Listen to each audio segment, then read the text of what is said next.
दोस्तों, एक बार की बात है, एक दिन दुनिया के कई देशों ने मिलकर एक केकड़ा प्रतियोगिता आयोजित की। इस प्रतियोगिता में भारत के एक व्यक्ति ने भी भाग लिया। सभी प्रतिभागी अपने अपने देशों से टोकरी भर भर कर केकड़े लाए थे।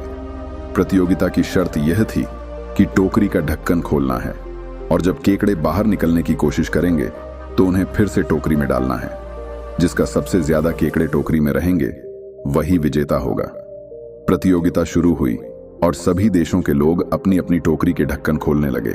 जैसे ही ढक्कन हटे, केकड़े बाहर निकलने लगे। अमेरिका का प्रतिभागी वैज्ञानिक तरीकों से केकड़ों को वापस टोकरी में डालने की कोशिश करने लगा, लेकिन उसे सिर्फ 40% सफलता मिली। चीन का प्रतिभागी कुंग फू और कराटे का इस्तेमाल कर रहा था, लेकिन वह सिर्फ 50% केकड़े ही टोकरी में रख पाया। जापान के प्रतिभागी ने अपनी टेक्नोलॉजी का सहारा लिया, पर वह भी सिर्फ 65% केकड़ों को ही टोकरी में रख सका। इधर भारत का प्रतिभागी चुपचाप एक कोने में खड़ा था और चना खाता हुआ तमाशा देख रहा था। उसने एक भी केकड़ा पकड़ने की कोशिश नहीं की।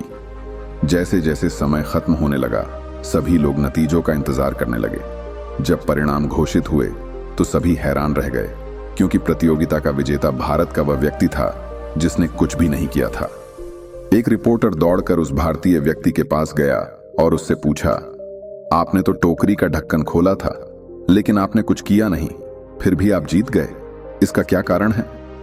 भारतीय व्यक्ति हंसते हुए बोला, यह प्रतियोगिता की शर्त थी कि जिसके टोकरी में सबसे ज्यादा केकड़े होंगे वही जीतेगा। मैंने ढक्कन तो खोला, पर मेरे टोकरी से एक भी केकड़ा बाहर नहीं निकला।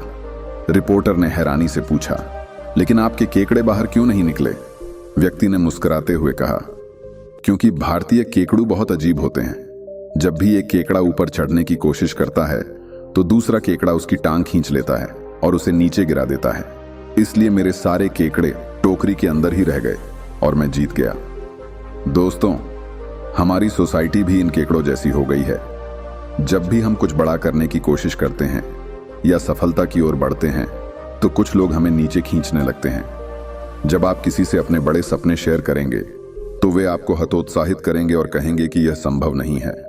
आजकल लोग अपनी प्रगति से ज्यादा दूसरों की असफलता पर ध्यान देते हैं, लेकिन हमें यह समझना चाहिए कि समाज हमसे बनता है और जब हम खुद को बेहतर करेंगे तो समाज भी बेहतर होगा।